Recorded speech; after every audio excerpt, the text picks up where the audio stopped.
Amazing ফ্যাক্টের আজকের এপিসোডে সারা বিশ্ব জুড়ে 20 জানুয়ারি ঘটে যাওয়া বিভিন্ন গুরুত্বপূর্ণ ঘটনা দিয়ে সাজানো রয়েছে। 1817 সালে রামমোহন রায় কলকাতায় হিন্দু কলেজ স্থাপিত করেছিলেন, যেটির বর্তমান নাম প্রেসিডেন্সি বিশ্ববিদ্যালয়। 1930 সালের আজকের দিনেই অল্ড্রিন চাঁদে পা রেখেছিলেন, যিনি দ্বিতীয় ব্যক্তি চাঁদে গিয়েছিলেন। 1988 সালের আজকের দিনেই আব্দুল গফর খান মারা গিয়েছিলেন, যিনি কিন্তু সীমান্ত গান্ধী নামে পরিচিত ছিলেন। 1945 সালে আজকের দিনেই ফ্র্যাঙ্কলিন ডি রুজভেল্ট চতুর্থবারের মতো মার্কিন প্রেসিডেন্ট হন। 1958 সালের অনুসন্ধানী দলটি আন্টার্কটিকা অতিক্রম করার লক্ষ্যে দক্ষিণ মেরুতে মিলিত হওয়ার প্রচেষ্টা করেছিল এবং এটিই ছিল আন্টার্কটিকা অতিক্রমের প্রথম প্রচেষ্টা। 1972 সালের আজকের দিনেই ভারতের মেঘালয় একটি রাজ্যের মর্যাদা পেয়েছিল।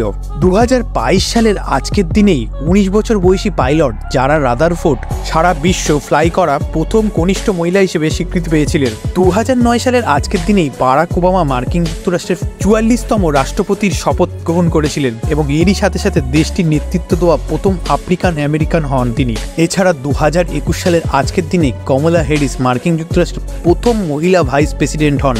এছাড়া 20 জানুয়ারি দিনটি ন্যাশনাল চেস লাভার্স ডে হিসাবে পালিত করা হয়।